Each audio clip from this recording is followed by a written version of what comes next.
his lotus feet,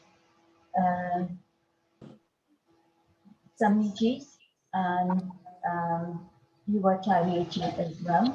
I bow down to everyone. Today's session, I will be talking on determination invokes the inner strength. The reason I am doing this talk is because Samiji is busy. So I will try my best to give information that I know. Thank you very much. So let us start. Arhanto Bhagavant Indra Mahita Sita Siti Sita Acharya Jin Sasano Natikara Pucha Upadhyayaka Shri Siddhanta Supachika Munivara Ratnatraya Radhika Panchaiti Paramestinam Pratidinam Puravantu Mangalam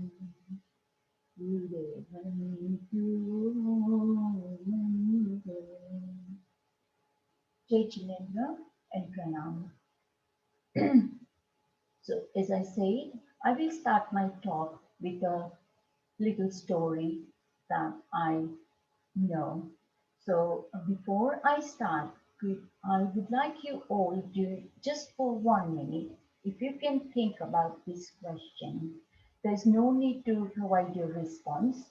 So we will come back to it in the middle and at the end of the presentation.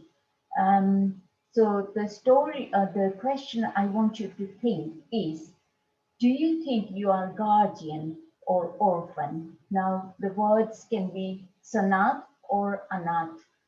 You all know the meaning of nat, that's somebody who looks after us. So do you think you are your own guardian or anat? Just think for a minute and we'll proceed. Thank you.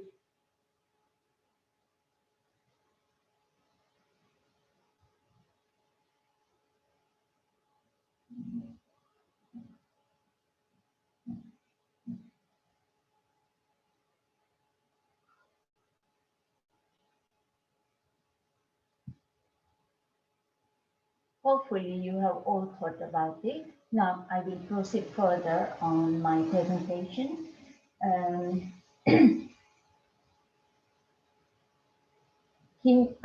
There was a king who was passing by, and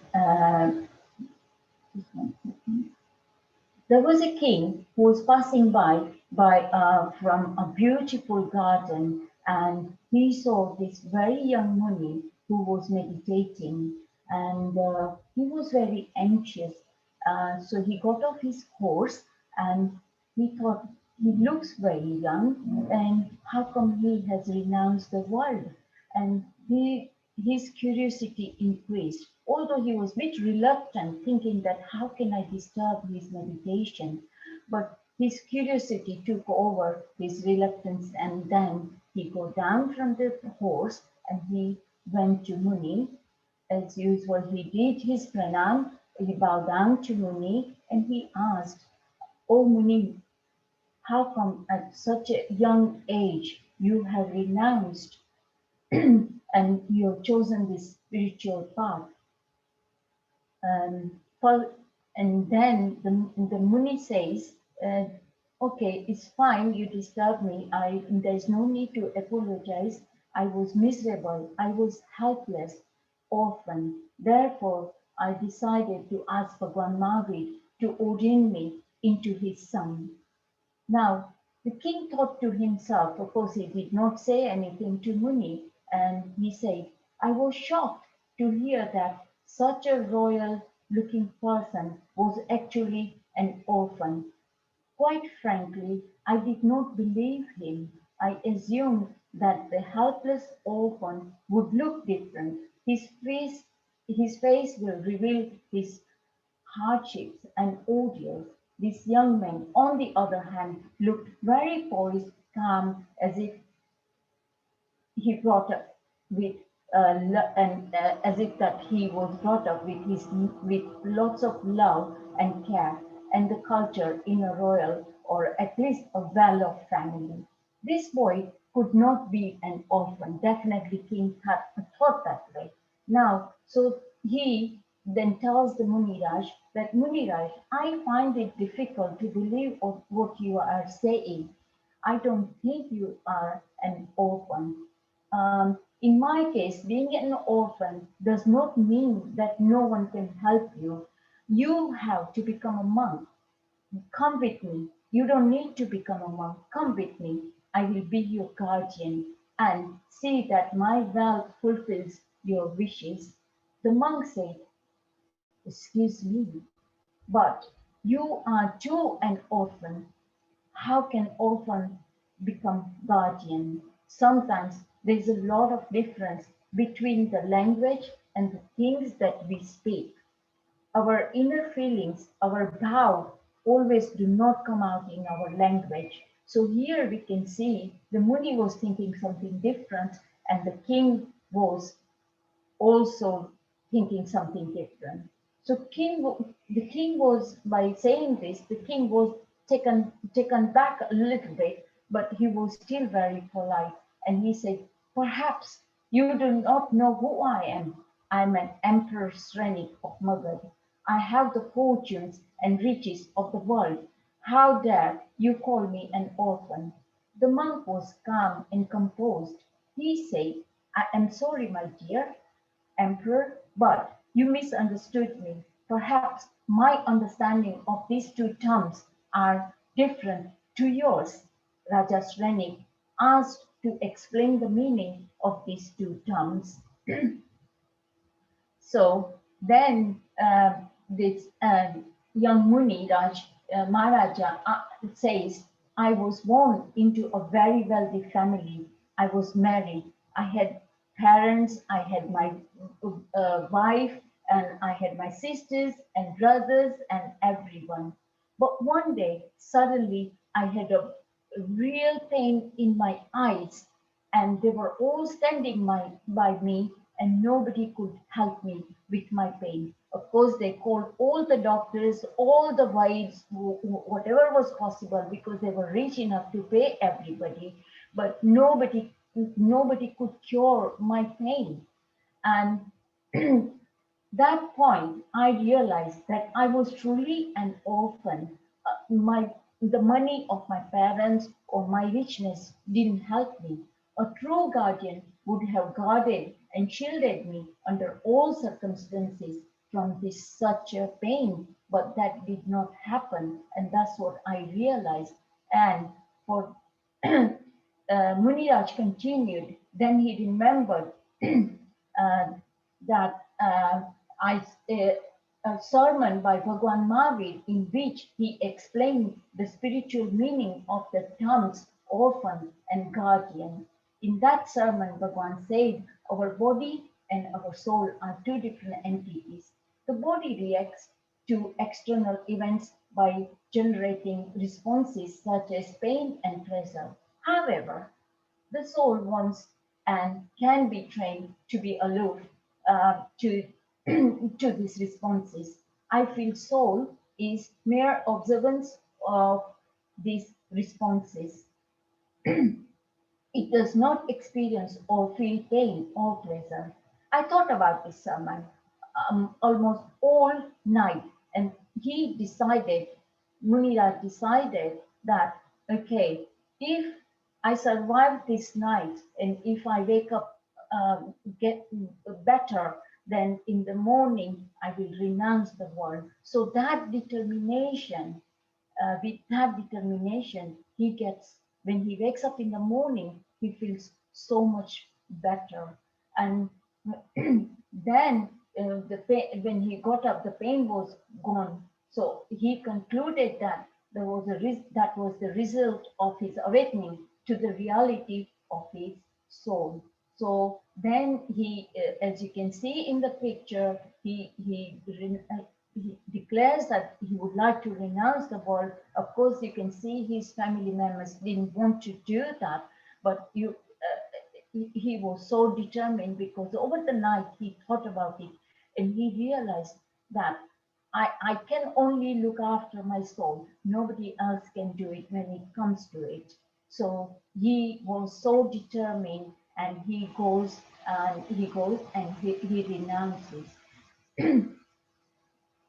uh, then he tells the king that, my dear emperor, being helpless is in a true sense being an orphan. Such a helplessness is because of our dependence on our body and its external trappings. Bhagwan Mavi tells us that overcoming this dependence is possible. However, to choose to ignore Mavi's message and not to become his fellow traveler leads to even a greater helplessness. We are all orphans as long as our soul is prisoner of our body. This is what Muniraj is saying. Such an imprisoned soul suffers immense pain. Our liberated soul, however, becomes the body's ruler and is our true guardian. No more we are orphans. Let us understand. So here, the words, as I said in the beginning, Sanat, who is Sanat? Nat is like a guardian, somebody who is looking after us. So Sa means positive.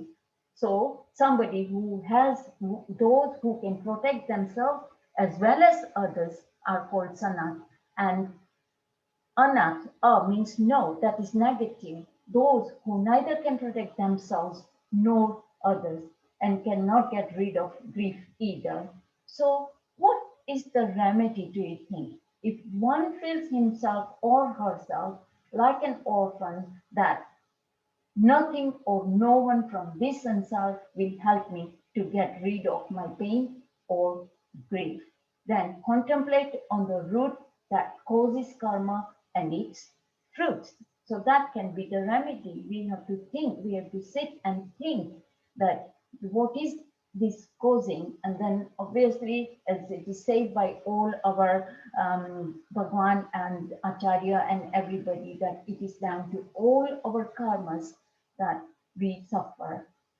So this is my story of the day. Now, I would just like to mention that this story is very well narrated in Uttarayan Sutra, which is the last sermons of Bhagwan Mahavir, and it is in the chapter number 20, and the chapter is called Mahani Granthiyam, and we have there are two sloks which are there, and if these two sloks are taken away, then spirituality will become void. This is my feeling, this is how I feel. The great secret has been revealed in these two sloks. These two sloks only contain the whole spirituality. They are useful to contemplate on and really worth memorizing them. And so let's look at these two sloks. So the slok number 36 says, so after Muniraj and the king finishes their conversation, then Muniraj says, Apparna Iveyarani, Appa me Kudasamali, Appa Kamaduhadenu, Appa me Nandanam Vanam. I will take both together. And then he says, Appa Katta Vikattaya, Duhanaya Suhanaya, Appa Mittamaman Mittam Cha, Nupatiyam Supatiyo. So, what does it mean? Here, first of all, we need to understand these four words. It says Vayarani and Kudasamali. So Vayarani is the river, and a Kudasamali is the tree which exists in the nerve, yeah, in the hell. And these both are really very it is not very nice. As you, if I describe the Kutsamli, the tree, the leaves of the tree are such that they look beautiful, but when you go to touch them, they can cut you. So, and the same goes for some really horrible things are flowing in that um, river. So that is why it is saying that it is my own soul that is Vaitani river and put Samali tree. So it depends how we want our soul to be. It is all in our hand, like Muni Raj says. Or it can be Kamadhenu, or it can be Nandanvan. So Kamadhenu, what is Kamadhenu means? That means there is this cow which is called Kamdenu. So it gives you everything that you want it to. And uh, Nandanvan, of course, you must have all heard this word. It's a beautiful forest which is on the Mount Meru, and it is huge. It is, and you name it, and it's got all the different types of flowers and trees and everything, and it is just so beautiful. So here, as we can see, that it is up to us how we want our soul. Do we want to be like a Vaitani Nadi or Samali tree, or do we want it to be like Kamdenu or Nandanvan? Yes, and then it says Appakata Vikata Yaduhana Suhanaya Appa Mittamcha Dupatiyam Supatiyo, which means this soul itself is the doer and not and non-doer of joy and miseries. When indulging in noble interests, the soul is one's friend, and when indulging in ignoble intents, the soul is one's foe. And you might have all felt this already anyway. If you try to be nice to somebody, then you feel good.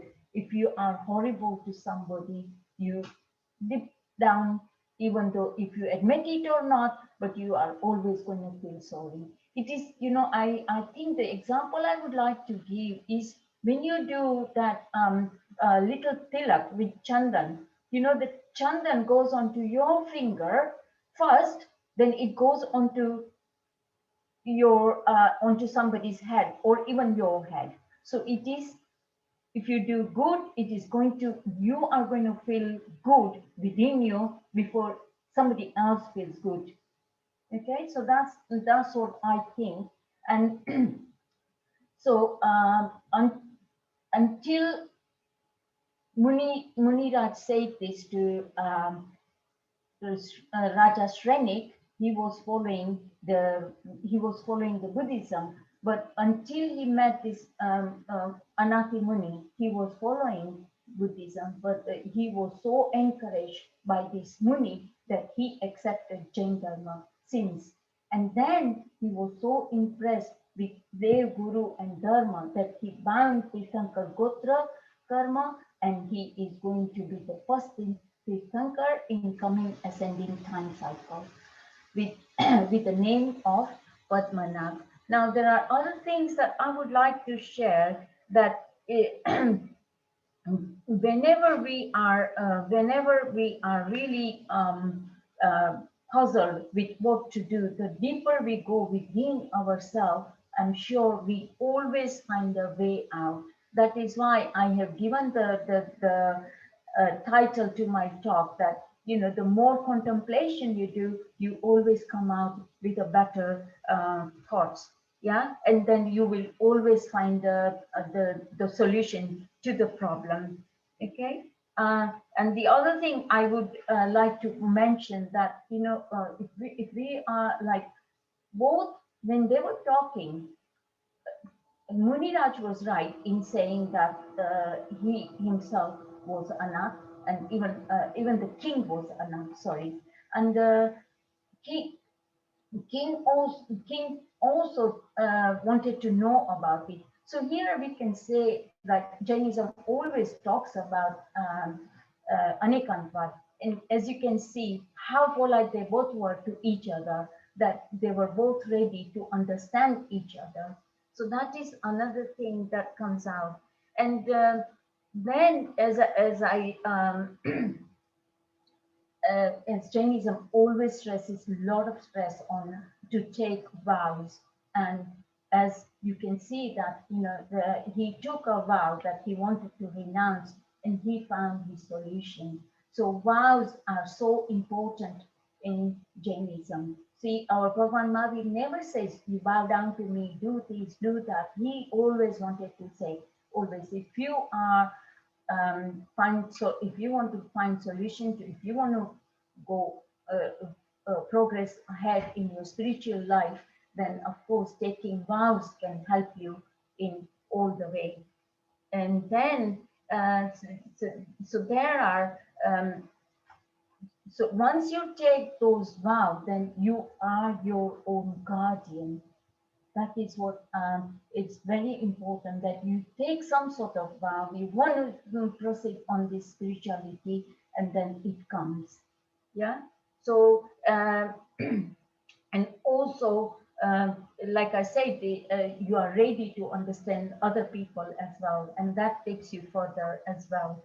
So and normally what happens, if anything happens to us, we first of all looking within ourselves. Without looking within ourselves, we try and blame the other person. Oh, because this person came and this person did that to me, that is why I feel sad. This is a norm. This is the reaction that we always uh, we are just so used to it. So we hardly go within ourselves, and we are always looking for that other the fault into other people or other situation. I look at it that way. So our upadana is never ready. We just not ready, and we always just trying to blame other people. And so from there, I would just like to point out there's another story that I like. As you know, once Lord Buddha, he asked his disciple, about 30 or 40 of them, to go in another town, and if they can preach the people there with some spirituality. And but Bhagavan, he said that all the bhikshus, uh, they had to make sure that they have no uh, difference of opinion when they are out there on that journey, because it does not give a good impression. So these 30 or 40 monks, they decided within themselves, okay, if that's the case, let us all just keep the vow of being quiet, like we say monk. So let us all take a monk, so that way we will not be arguing with each other. And that is what they did. And when they came back, Lord Buddha asked, how was it? How was your journey? And how are you all okay? And they said, Lord, we all kept quiet because we did not want any difference of opinions, or, we did not want any fights. And do you think this is correct? No, because when you have to do something, you have to do that. Yes. And so when the light, a ray of light that lights in within you, then these things does not matter. If you argue with somebody or if you have a separate opinion, you are all ready to take that. Yeah. And so now I would just like to change a little bit, that Jainism talks about all this. So I just want you to give another minute and think about it again. Have you changed your mind? Are you orphan or are you guardian?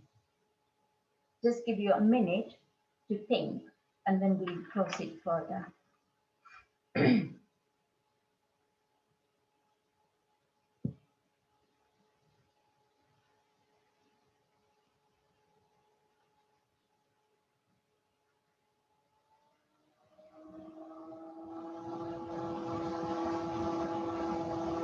Right. So here I would like to just point out that to make room for pure thought and to drive out the evil ones, Jainism recommends to reflect on and meditate on these 12 thoughts, which are called bhavna. So, as we saw in the in initially that he renounced the monk renounced, and what would he be doing? We always wonder that, yeah. So he was of course contemplating on his own soul, and when with all the monks and nuns, when they renounce, even after their meditation and everything is over, these are the 12 reflections that keeps them on that path. And these are so real, they are so true, just that we are all in samsara and we find it little difficult to follow them all the time, but partially we can. And that is why I thought I would like to talk a little bit on this as well, that how Anati Muni kept on this path. This is what he was all the time contemplating. So our religion has helped us to walk on this path by giving us these 12 thoughts. And I think they are really beautiful. So the 12, these 12 thoughts are the subject matter of one's meditation, how to occupy one's mind with useful, religious, beneficial, peaceful, harmless, spiritual, advancing, karma preventing thoughts. And they cover a wide field of teachings of Jainism. They are designed to serve as aids to spiritual progress and produce detachment and lead the aspirants from the realm of the desire to the path of renunciation. They are reflections upon the fundamental facts of life, intended to develop purity of thoughts and sincerity in the practice of religion. And that's the reason I would like to talk about it, that sometimes, by contemplating on this, we can change our thinking. Yes? So the reflections are also called anupreksha, longing, thoughts, aspirations, bhavnas. So basically, it's our thought process, and how can we change our thought process to be on spiritual path, and how to progress on spiritual path. Uh, just a dry contemplation on these bhavnas is not enough. We know about it, but we must understand the underlying principle are to put in practice. So we must not knowing is not just to know is not enough. We must try and put them in practice. And of course, you're all going to say this is very difficult when we are in samsara. But as I said in the beginning, it is possible to put them in practice slowly, partly, and then one day we will all reach there, hopefully. Now, so these are called bhavnas, and as you can see, Jain religion puts a significant emphasis on the thought process of a human being, and a person's behavior and his actions are the reflections of his internal thoughts, day in and out. It is not the action, but the intention behind the action results in an accumulation of karma. Hence, one should be very careful about his thoughts, how he thinks, and the subject matter of his thoughts. Okay, so let's have a look which 12 are those. Number one is called Anitya Bhavana, that is impermanence of the world. Under this reflection, one thinks that in this world, everything such as life, youth, wealth, and prosperity are transient or subject to alteration. Nothing in the universe is permanent, which we all know, we have experienced, even though the whole universe is permanent or constant. But spiritual values are therefore worth striving for as soul's ultimate freedom and stability. This will help us to break all the worldly attachments. So soul is always going to be there. So rather than working on our attachments and to be in worldly life, we should work on our soul. And so, what do you do while you are reflecting on this bhavana? This reflection on anitya bhavanas, one renounces attraction and attachment towards temporary objects. As I say, for us being in sansar, it is going to be very difficult to renounce everything at a time. But little things, if we put it in practice, eventually it will happen. Our thought process will definitely change as we see, okay, today I buy this open roof car, or today I want to buy this big house, or today I want to go on this big holiday. What happens after a while? Everything goes.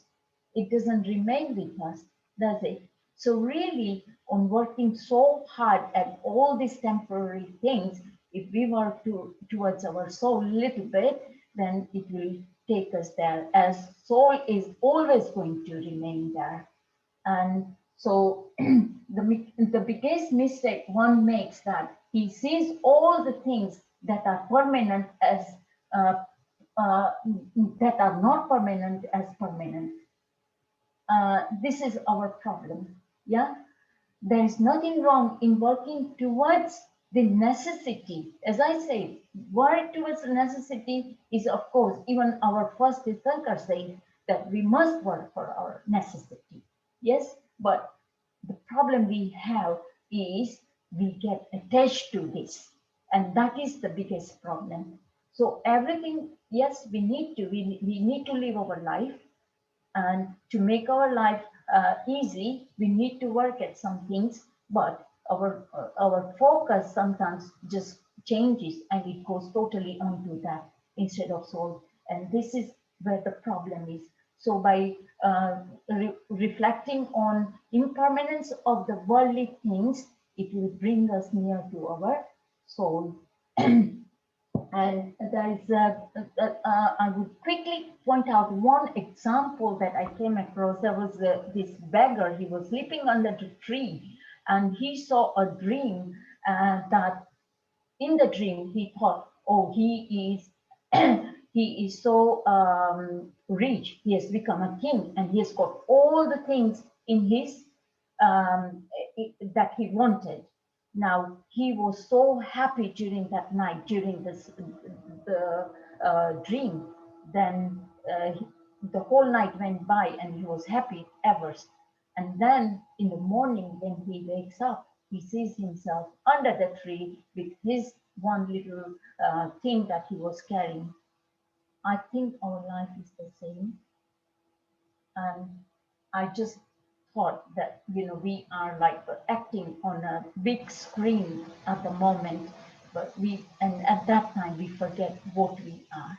So really, I think this is one of the best uh, bhavna, that, and one of the best reflection that we can reflect on, so we don't get attached. Number two is they talk about assaran bhavna, which is like no one provides the protection.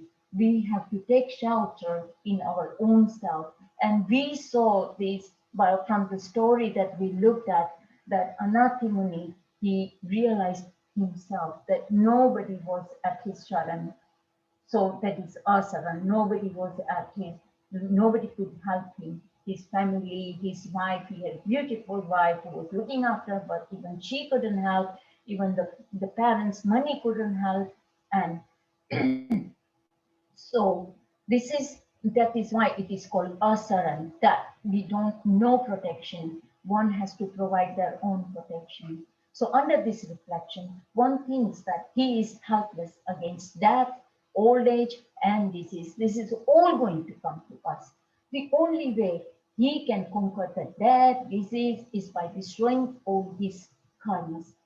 The soul, sometimes, when somebody dies, we cry, but at that time we must remember that we are going to be the same one day. And if I want to, I can only do something for my soul in this life. The soul is his own savior, and to achieve the total freedom and enlighten, and one takes refuge to the true path of the religion and to the five benevolent personalities. So of course we are so lucky that we have been guided by our Bhagwan, by our Acharya, by our Sadhujis, Sadhvijis, everybody, that how to walk on this path. Yes, so and the refuge to others is due to delusion, and we must try and avoid that. So, what do we do in this bhavana? By reflecting on our seven bhavana, one accepts the shelter of only the religion of the soul. So, we accept that soul is the only permanent thing, and we have to accept that, and then we can go forward. Now I come on to the third bhavana, which is sansar bhavana, which is called no permanent relationship in universe. I think we all know about this. This under this reflection, one thinks that the soul transmigrates from one life to the other and takes a birth in a human, animal, hellish, or heavenly body. The continual cycle of birth, life, death is full of pain and misery. He has not yet ended this cycle. There are no permanent worldly relations like father, mother, friend, foe, and so on. It is we who establish these relations and live accordingly. Yeah. So this kind of thought will help minimize or stop any attachments to other living beings or objects. The soul must achieve ultimate freedom from it, which is liberation or moksha. Now here they are not trying to say do not love anybody. You know, when Bhagavan Mahavir said follow ahimsa, he said okay, we follow ahimsa, but at the same time we must spread love. This is exactly the same. There's nothing wrong in loving people who are around us, or it's just that we must at the same time, and we must think that okay, this is all temporary. Yeah. So under this reflection, to be in sansar is that is not in our hands to be in sansar. We cannot change our parents, family, relations, etc. But to have sansar, that is our attachment within. You know, the problem we have is outside sansar, everybody can see, but unfortunately, we have that one particular sansar within us, and that is in our hand. And that sansar is ego, greed, deceit, anger, all that. That is our sansar, and that is what is stopping us to be on this path. So, at that time, if we think all that ego and greed and everything is, it's just stopping me, and whatever is there in the world is all going to change. Yes. And how long do I want to continue with this cycle? And that is what we needed. So, how long do we want to continue with this? For example, there is another example I will quickly give you in short, is called Mrigaputra. And again, it is in Uttarajyan Sutra, chapter number 19, that this Mrigaputra again was a prince. And one day he was looking out of window while he was surrounded with his wife and the family and everybody. He saw this Jain Muni passing by. And when he sees him, it just gives, like, he gets this jati smaran gnan. He realizes that, oh, I've seen this Muni. And when he sees, he thinks to himself, oh, I think I've seen this Muni. And he went and he spoke to him, and he straight away realizes that one day I was the same. Now, with that, on that moment, he goes to his parents and he tells them that I would like to renounce. Now, being king and queen, they all stopped him, saying that you don't know how difficult this life is. And his answer was so beautiful. He says, the pain that I will go through in this of my life, being monk or nun or renouncing, is nothing compared to this many lives that I'm going to spend in all these different spaces. that we all have been going through. I might go to Narak, I might go to Swarg, I might be animal, I might be this, that, all the time. I'm going to keep on taking birth and death. And that taking birth and death is so painful. And rather, I just suffer this pain in this one of my life and make the rest beautiful. My soul, I want to realize, and then I come out of this cycle. So it is another thing that, it's so beautifully written into Uttarayan Sutra. If anybody gets chance, I would highly recommend you to read it. Now we go on to the fourth one, which is called Ekatva Bhavana, solitude of the soul. Under this reflection, one thinks that the soul is solitary and lonely in existence. The soul assumes birth alone and departs alone from this world. The soul is responsible for its own actions and karmas. The soul will enjoy the fruits and suffer the bad consequences of its own action, as we saw even before. Such thoughts will stimulate his efforts to get rid of karmas by his own initiative and will lead religious life. Now, what do we do when we are reflecting on this bhavana? On Ekatva, one lives a life that would be beneficial to the soul. Are we talking about being selfish here? No, we are not. We are not talking about being selfish here. So we must try and help others whenever we can or whatever we do. At that time, we must remember that only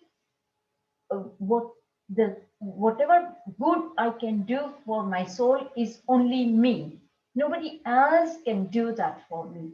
And as I even gave you the example of the Chandan, so it's nothing wrong in helping somebody, doing good, but at the same time, if we are going to do good, it is going to come to us as well.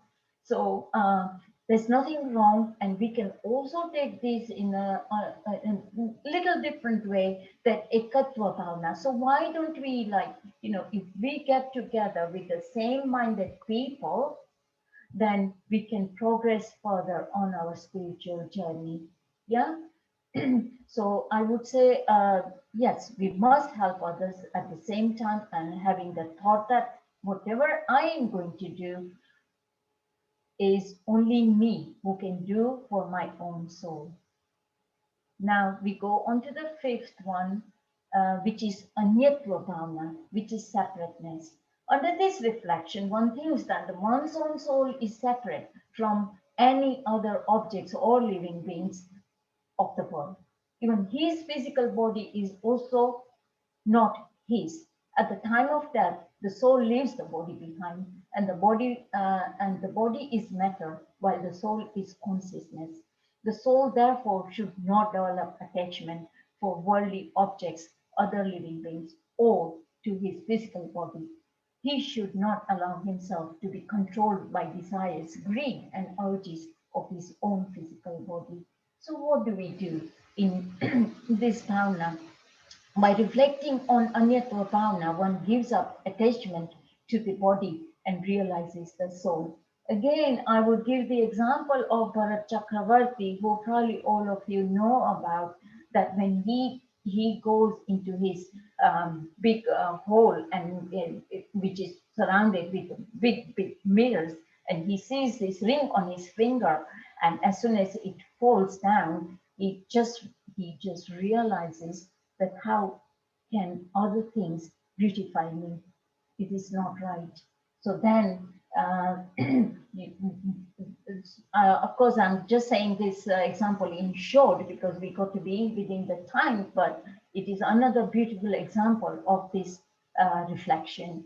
I am the soul, not the body. Reflecting on this, or in fact, if you reflect on this bhavana continuously for 3 months, and it will transform so much of our thoughts, and it will reduce so much of our desires. So this is one of the good reflection that we can all reflect on. Okay. I would move on to number 6, and that is ashuchitana, which is impureness of the body.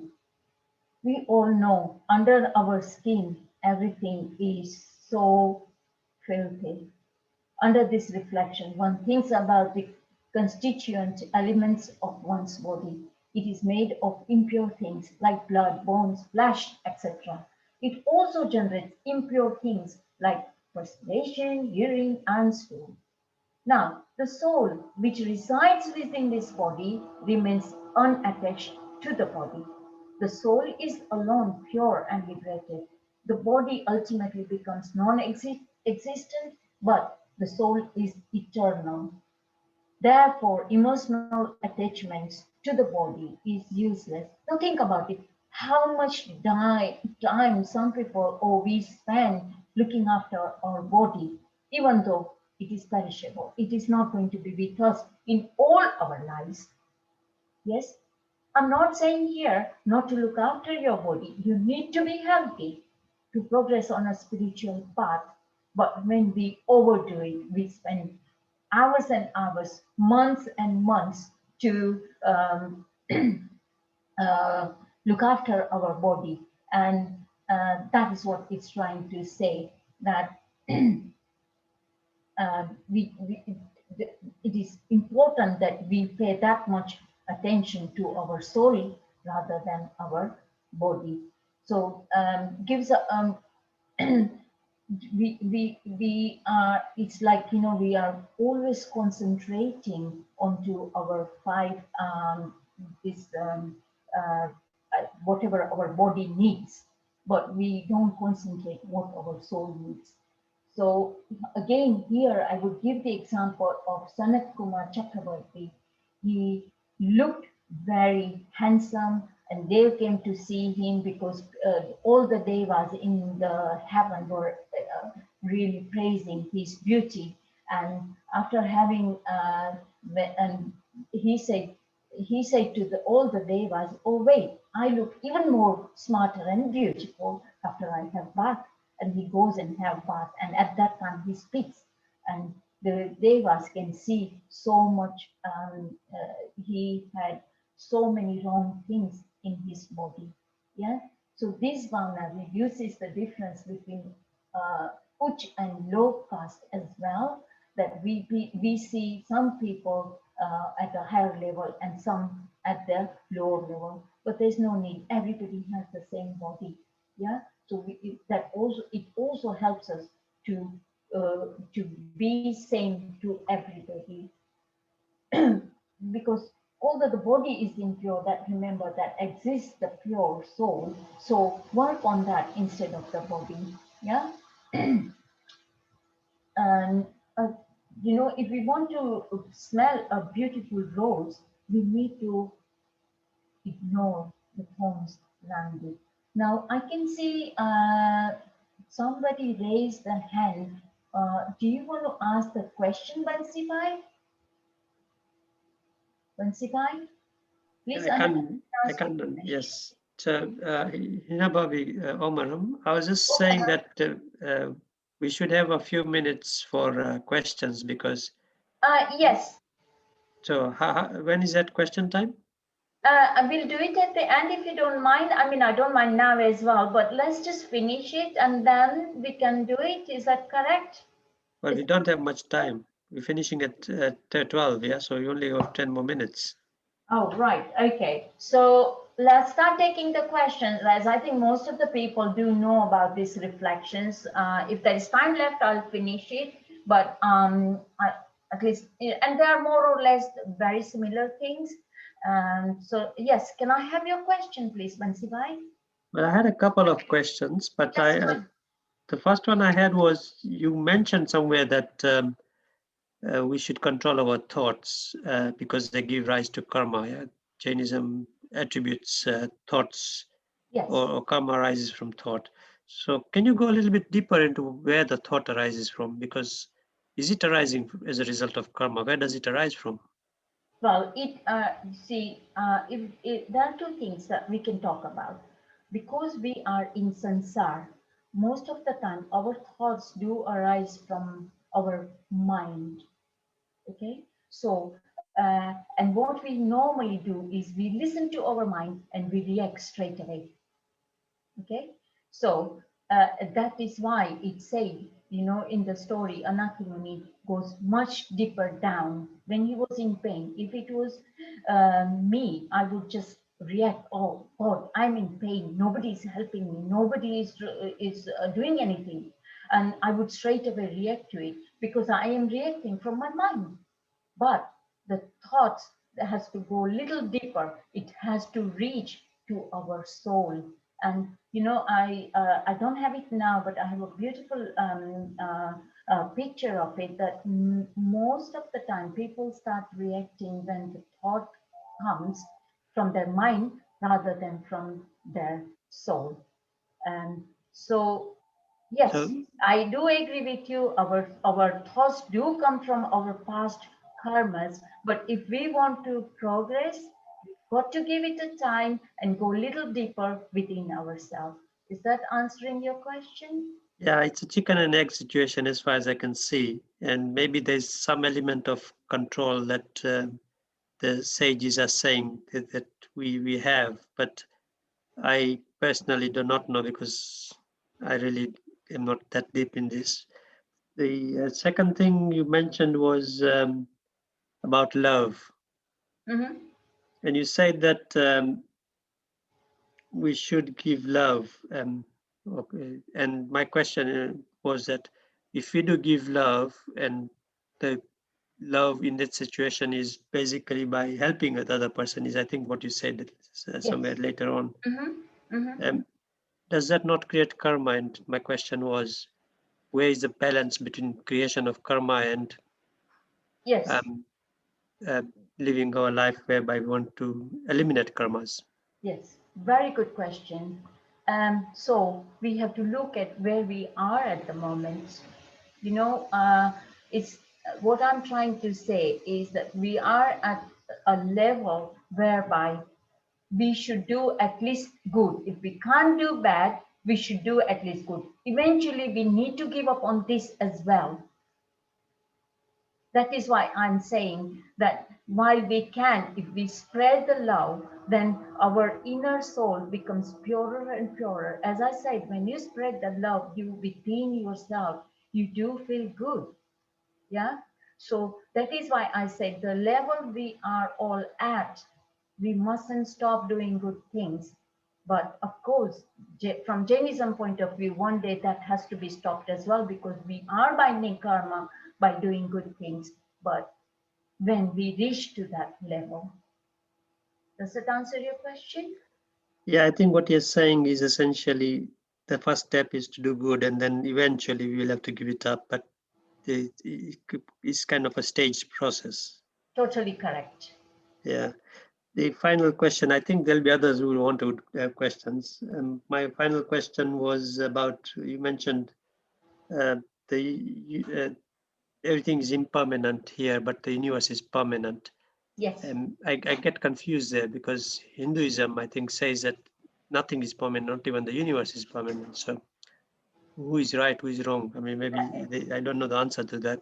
Oh, yeah, So the thing is, we haven't reached that stage to decide what is permanent and what is not, and we don't know who is right and who is wrong. But the I always look at it from my experience that what Jainism is saying that everything has the three like you know it's like you know they always give this example of gold. Gold is always going to remain gold no matter what you make bangle out of it, you make bracelet out of it, whatever, but the gold is always going to remain gold.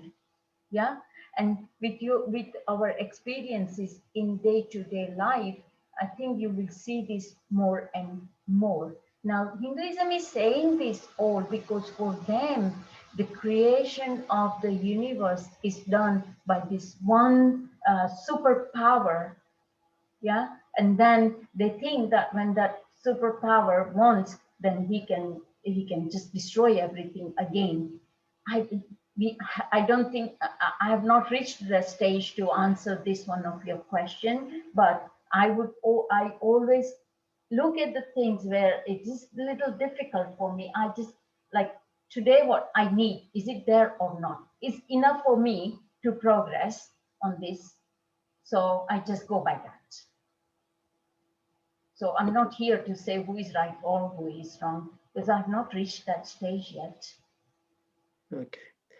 No, that's fine. It's a bit of a philosophical question at this stage in time. So thank you very much. No worries. Thank you. Anybody else? Any other questions? If anyone else has any questions, you may please feel free to unmute yourself and ask them now. Sorry? This is for the participants, Hinaben. Okay. If anyone has any questions, please feel free to unmute yourself and ask them now. Right. So if there is no questions, what I'm going to do is I'm just quickly going to mention the rest of the 6, and maybe some other time we can look into it. Okay. Hinaben, So there seems a raised hand. Maybe there's a question. sorry. There is a question. Okay. Carry on. Please go ahead. I'm sorry, I don't want to keep everybody waiting after 12 o'clock, but I'm always worried about talking about the body as being impure, because some people, for example, a surgeon or a doctor, or even somebody that deals with these things on a daily basis, like a carer, may not find if you like, inside of us disgusting or impure. They may find it, in actual fact, they may find it rather wonderful. So is there another way that we could put it that makes it, on the one hand, we've got to consider that as we grow older and so on, that we're not going to become more and more attractive or beautiful, but it's still a rather wonderful thing, the way our bodies or You're totally right, Mr. Pearson. You're totally right about it. But why this has been mentioned here is, I would put it this way, that so many, you might see many people, they spend so much of time looking after their body. And if I may, I would point out this, the great singer, what's his name? The very great singer that he did so much of things to his body, and see how he passed away. Michael Jackson. Oh yeah, yeah. Okay, so how much time did he spend to look after his body and to become what he wanted to become? Yes, that's right. Yes. Yeah. So this is what it is talking about. That the body, whatever he did to his body, it just remained here. Yes. Yeah. So this is what it is about, this Asuchi Bhavana, that don't forget, the body is going to be here, no matter how much you decorate it, how much time you spend. Rather, you spend that time onto your soul to make it purer, to make it better. That is what it is trying to talk about. Yep. Is that clear? Yes. Thank you. Thank you. Thank you. Any other questions? Hinaben, in interest of time, given the fact that we have run out. Yes. Okay. So I just would like to say, I would like to finish my talk by saying that I'm sorry if I have said anything against Jainism, or if I have hurt anybody's feelings. And thank you all for listening to me. Jai Jinendra. Thanks a lot, Hinaben, for that lovely talk. Thank you. Thank you.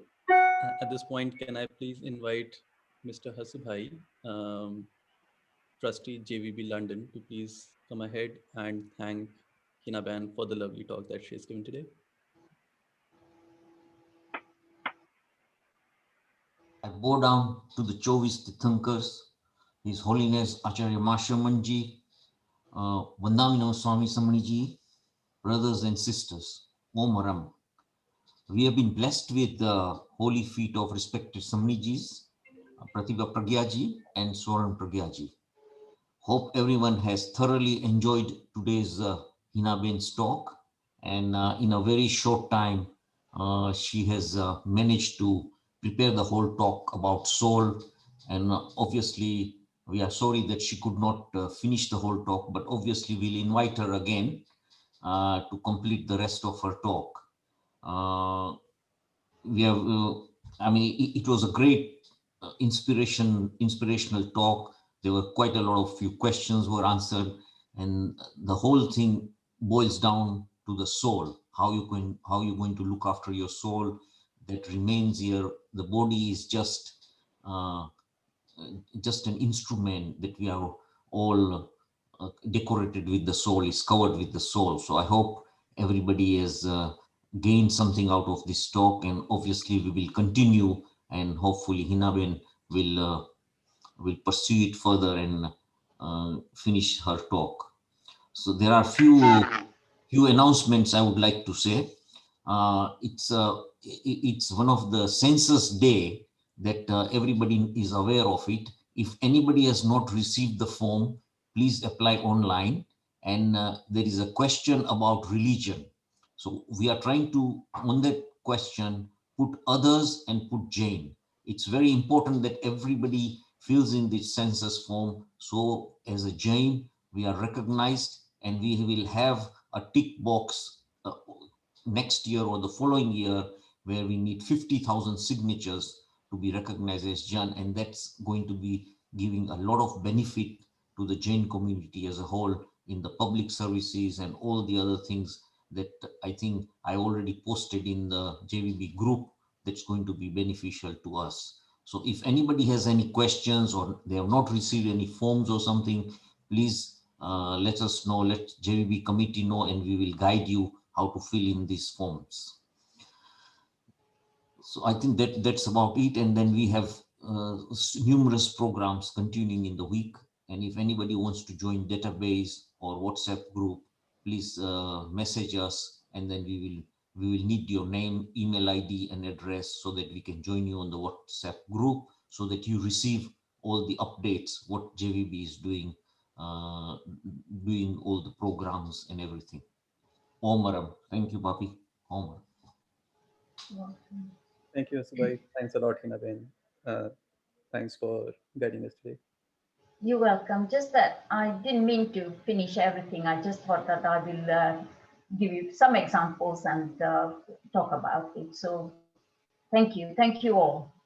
Yeah, it was lovely. Everything that you covered, it was really helpful. Thank you. Umar, everyone. I'll close the meeting now. Have a nice day.